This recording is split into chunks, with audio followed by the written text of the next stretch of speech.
Hi guys, I'm Shmee, hello squad, and welcome back where you join me today visiting Manhart to take a look at the Manhart RS500 based on the Audi RS5. Now when I first drove the regular standard RS5, I felt it was lacking the final flair, the last bit of emotion that it really needed, and I think that this could be the answer. There are some modifications to the standard car, more power, a better exhaust system, which is one of the most important parts of this. And today we're going to take a look around it, go out for a drive, and see what it's like. But I'm rather looking forward to this one. It should be something pretty special.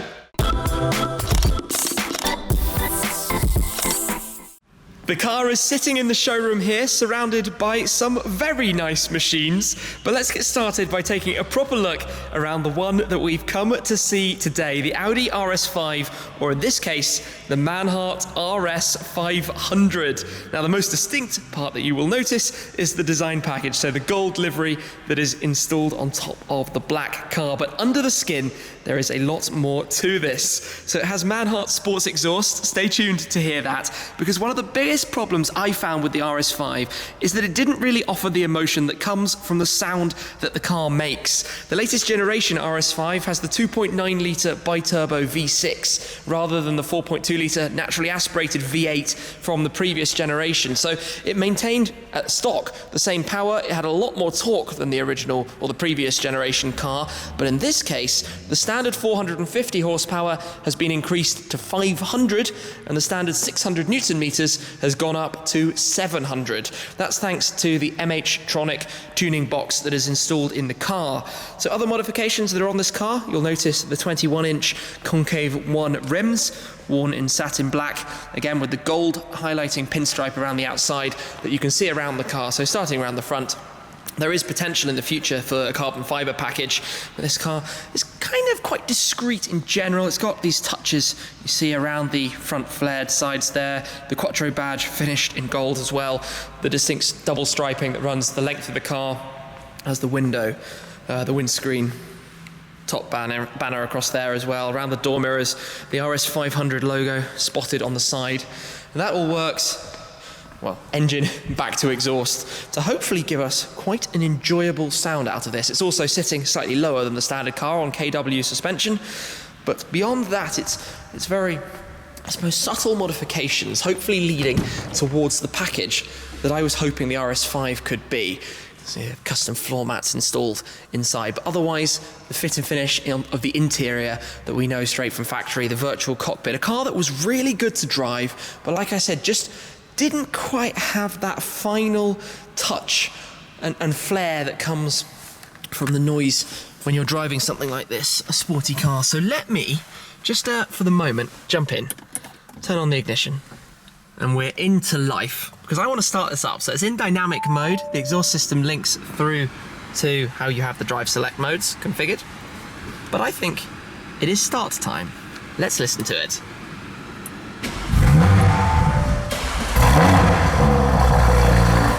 Oh yes, that was good.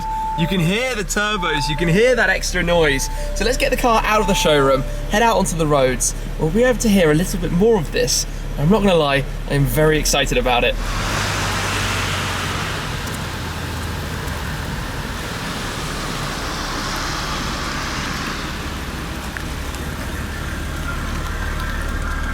Well, this is absolutely not what I would call ideal road testing conditions. It is miserable, grim, and very wet outside. However, we're in an Audi, we have Quattro, all-wheel drive of course. That's running with an 8-speed automatic gearbox. And in general, when I drove the RS5 the first time, I really thought that it was a super capable and well-rounded car. It had a wide breadth of ability.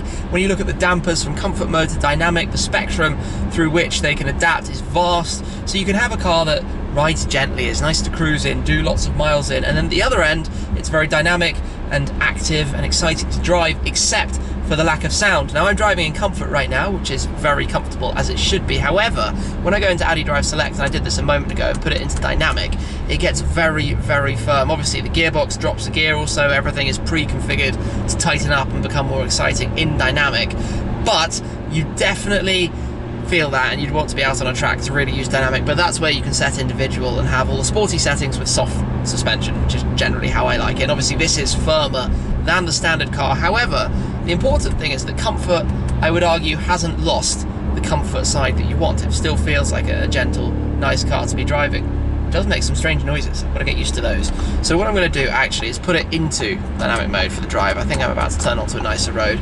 I'll put the gearbox in sport. It's already in sport. We don't need to worry about that. Maybe even we'll go manual, because I want to hear a little bit more of the noise that this car makes, the sounds that it's capable of. There we go. Just hold the gears a little bit.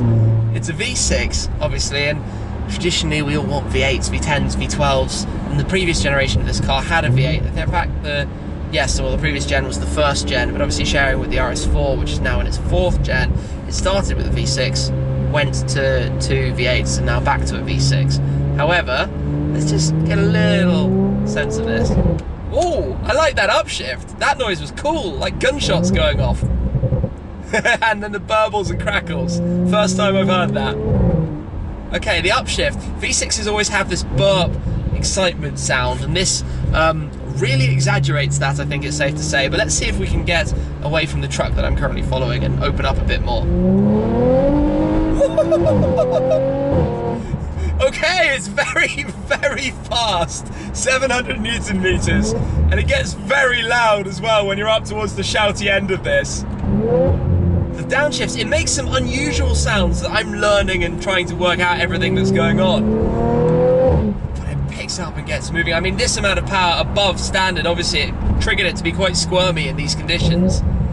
But let's put the window down, because obviously this car is very well insulated. That was one of the things with it. There's nothing behind me, so we can just get some space. It's very snap your neck back, go, torquey like crazy. For the sounds it makes, the shifting sound is the most incredible thing. It's not obviously a wailing noise or a deep grumbly V8. It's very much V6 character, but this brings it to life in a way that the standard car did not achieve, did not come close to. There's no question, even slightly of that. Now that the car is all warmed up to temperature, I am sure that you would like to hear this as much as I would. So let's give it a couple of blips and see how it sounds. I'll firstly just be inside with the windows closed, and we can hear what it's like in here.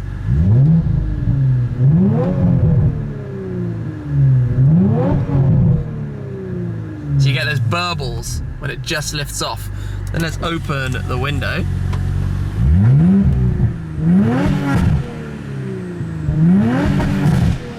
That noise is great. Now let's hear it from the outside.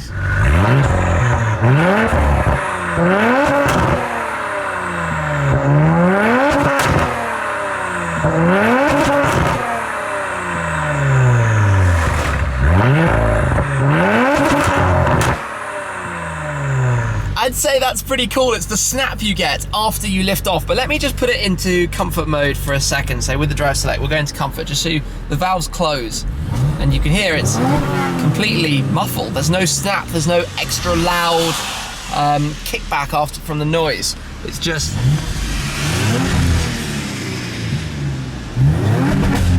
Okay, if you go all the way up, you get the snaps. But substantially quieter. So still appropriate for driving on tracks with noise limits, if that's what you want to use the car for. Anyway, I'm going to pop it back into dynamic to continue my drive. Fun mode, really. Oh yeah, the grumble straight away. But that's what the car's about, and I'm just having fun, or making the most of the fun, given the weather that we've got today. I've put it into manual, just to let the revs build up, and then you get the burp upshift. It makes it sound like the shifts are actually slower. That's a strange sensation. Then you lift off and let it drop down. My goodness, it gets moving, and you get the traditional full dashboard lighting up red to tell you you're at the red line as well. It revs so quickly, much faster than I remember from the car, probably enhanced by the soundtrack that goes with it. As we come out towards a national bit of road again, put my foot down, experience the car more.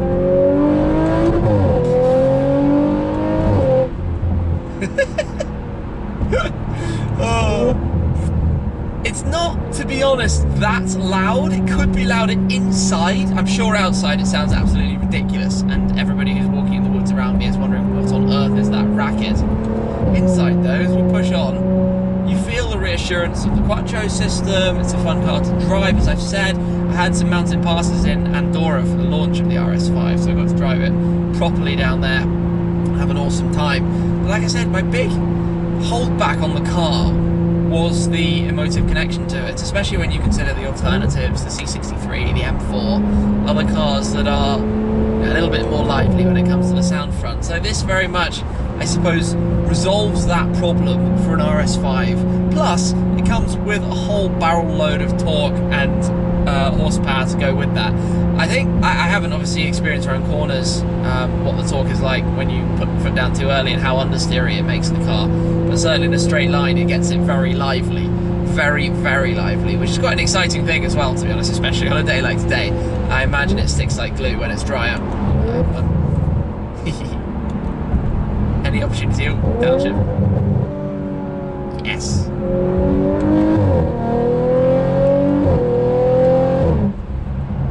Oh my goodness, so it probably doesn't even sound like it's up to the red line because it's not, it doesn't scream away, but I'm having fun, and that's what it's all about really. I'm not sure if I should, but let's just put the foot down from a rolling start.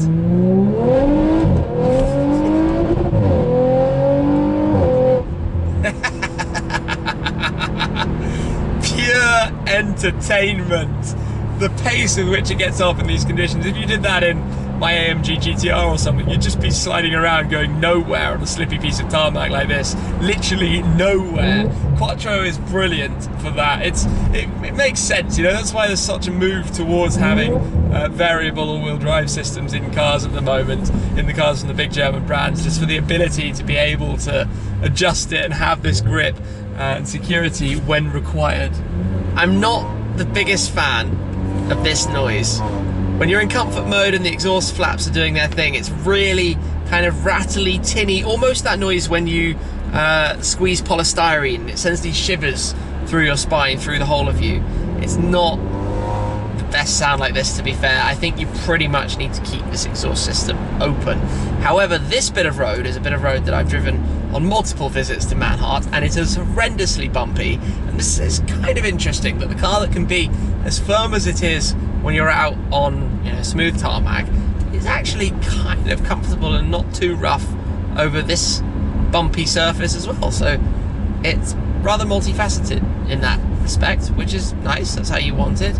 Just the exhaust noise when you're in comfort, you need to use individual mode on the drive select and set it up to have comfort suspension for this and exhaust valve open. A fun thing to do in this car, give it a little bit of gas, lift off, verbal snap, touch again. It's quite predictable in that respect. I think you know what it's going to do. Back at base, and let's have a general just look around the inside of the RS5. If you're not familiar with it, if you haven't seen my main video with the car, well, you can check that out for everything in more detail. But to touch on the surface, we've got an Alcantara steering wheel. You have red accents everywhere, so obviously the red stitch that you can see on the steering wheel itself, the red stitching on the door panels. The seat belts are quite nice. Let me show you this. You've got the red outline either side of the seat belt, which is a nice touch. Then on the seats, if we come around, you've got the hexagonal stitching on the inserts, the RS logo embossed up at the top. All generally pretty nice, luxurious finish. I like the way the air vents are done, going the full width of the dashboard. It makes for a nice, clean finish above this trim inlay that's underneath. And then this, the AC controls, are one of my favorite things Audi currently do. I mean, these dials are always very smart, but the way they interact as you just touch over before you actually click, it's just really nice. Your drive select controls underneath, start stop button, then the controls in the center console, of course, for the infotainment, Audi's MMI, all set up in German at the moment, but you've got a lot of stuff in there obviously that you can fiddle with, play around with. Then the gear selector, so when you're in gear, if you go into drive, you can push it down once more, and that goes into sport. You can hear it got louder. Interesting that it does that. button there to go into park, electric handbrake, volume control. Then you've just got the armrest with your pad for your phone charging, USB ports at the back of there, etc. and so forth. So everything we know and like, basically. And then the virtual cockpit. Who doesn't love the virtual cockpit, that you can change the different driving modes and go through different settings and aspects. It's really good. The RS performance mode as well offers all sorts of different displays. I've got to learn and work everything out while I'm at it, but you can change various settings and things that you've got showing on the dashboard. So it's a nice car overall. It has to be said that the noise of the car when it's in loud mode really adds something to it. I'm going to jump out actually just for a last look around, but I feel like and I think they might even actually be working on the valve, the way it makes the weird noises in comfort. But let's be honest, if you buy this, you're probably going to drive it always in drive. It wasn't droney at decent speed, so no issues with any of that. But for a last look around, oh, weather is miserable here. I like the golden accents on the car, the large exhaust tips that you have down at the back. I mean, you have the ovals as standard, but they look so good on here. You can see inside how that works. General design of the RS5, it comes with a bootlid spoiler. It has these aerodynamic touches just outside the lights, more aggressive styled side skirts. This is a nice design cue as well on the wings. The headlights on Audis are brilliant. General styling gets pretty good points. But that is going to bring me, I think, to an end of today's video. Begs the question, have Manhart made the Audi RS5 what it should have been? And they've gone a very good way towards that in terms of the sound it makes. And I think sportying, if I can use that word, sportying up the ride a touch more. Anyway, like I said, the weather is grim, so I'm going to wrap this one up there. Thank you very much for watching, guys. Thank you to Manhart for the opportunity to drive the RS500. And as always, I'll see you again next time. Cheers.